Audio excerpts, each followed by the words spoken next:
Então, gente, boa noite. Eu realmente estou bastante nervoso, mas não é a primeira vez que eu estive nervoso aqui nessa bola vermelha. Há 3 anos atrás, quando eu decidi ir embora do Brasil, eles fizeram essa mesma arranjo e houve várias homenagens. E eu lembro que eu olhei para a plateia e eu vi diversas pessoas que eu gostava bastante. E depois de ter tomado essa decisão, pela primeira vez eu pensei que eu poderia estar perdendo uma coisa muito importante. Mas, sendo teimoso como eu sou, eu fui. Essa história ela não começa, claro, aqui. Ela começa há muito tempo atrás. Esse moreno garboso aí é meu pai, os meus irmãos. E a minha mãe estava tirando a foto. E eu sou de uma família de imigrantes. A minha mãe encontrou meu pai, a minha mãe é nordestina, sertaneja, e o meu pai ele é do norte de Minas, de Montes Claros, e eles se encontraram em Montes Claros e vieram para Belo Horizonte para trabalhar na construção do aeroporto de Belo Horizonte, aeroporto de Confins. E essa foto foi logo quando a gente chegou. E essa inquietude, esse espírito de mudança vem da minha mãe. A minha mãe sempre foi essa pessoa de tentar buscar o melhor. E durante a minha vida eu mudei bastante. De Belo Horizonte, depois que eles se separaram, eu fui para o Nordeste. Morei no Nordeste um bom tempo. Voltei para Belo Horizonte. De Belo Horizonte eu tive uma decepção profissional muito grande e mudei de carreira e fui para morar no norte do país. Eu fui morar em Marabá, uma cidade bem pequenininha, que passa grande parte da cidade passa 4 meses alagada. De Marabá eu fui para São Paulo. E em São Paulo eu recebi um e-mail com um convite para conhecer e mudar Brasília. E Brasília é onde eu me encontrei. É difícil falar isso porque pode ter algum mineiro escutando, mas Brasília é a minha cidade preferida do Brasil. Aqui em Brasília eu encontrei o meu grande amor numa zebrinha. Ela me ignorou inicialmente, mas depois a gente se encontrou numa festa da UNB e ela finalmente falou comigo.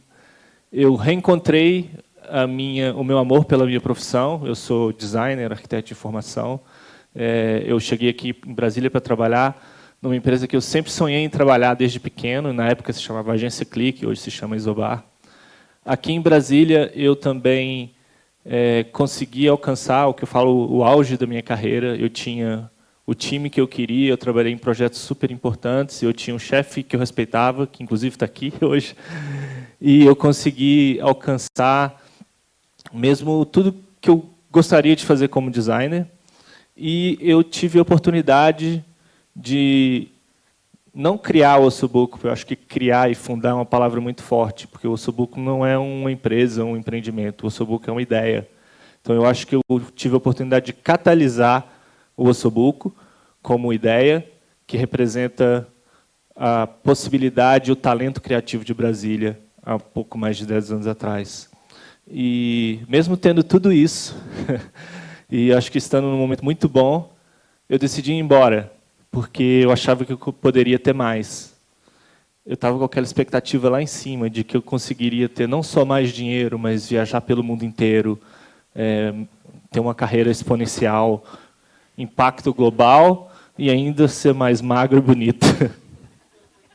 É muita expectativa para uma pessoa só, né? E é claro que eu me ferrei, né? Eu acho que essa expectativa tão alta e essa história acabou não sendo tão boa para mim quanto eu imaginava.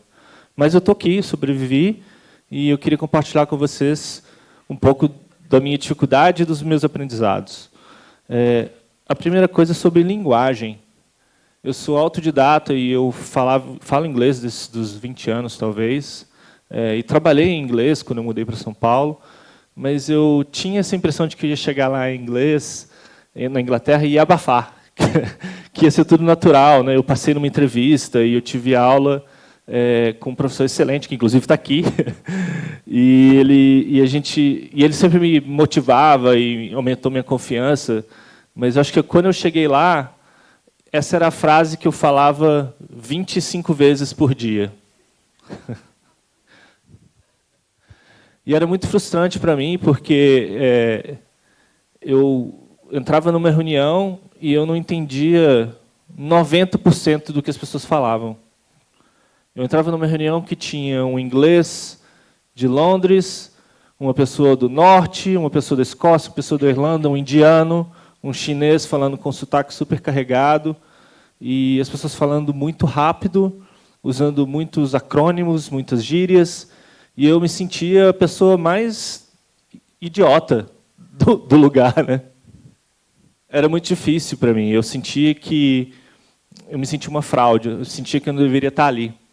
E esse começo foi bastante difícil para mim, mas eu fui entendendo como as coisas funcionavam, né? E eu acho que uma das lições mais importantes para mim também foi, depois de alguns meses, descobrir que, na verdade, eu não precisava entender esses 90%. Porque o que estava acontecendo lá era o que acontecia aqui no Brasil também, mas eu não tinha me ligado. Encheção de linguiça. Então, as pessoas falam no inglês, elas usam uma linguagem de uma maneira prolongada. Ao contrário dos americanos, que são muito objetivos, os ingleses, ou a cultura de trabalho na Inglaterra, as pessoas são prolixas. E elas falam como um meio de tentar encontrar conexão com as pessoas, né, ou tentar impressionar, e eu não conseguia entender aquilo. Eu estava tentando entender todas as palavras e todas as expressões, e eu acabei quase tendo um burnout por causa disso. E então essa lição, né, cook the sausage, né, encher linguiça, entender. Quando eu lembro, eu tinha aula com o meu professor de inglês, ele me falava isso, que eu era muito direto. E na verdade, quando eu fui lá, eu entendi que na verdade era falar como todas as pessoas falam, não é ser tão objetivo com os fatos, mas conseguir usar a língua e conseguir criar não só coerência, mas conexão entre as coisas, né? Então isso foi bem difícil para mim. Uma outra questão da linguagem é a questão do senso de humor, né, das piadas, das ironias finas. Como você conseguir entender isso.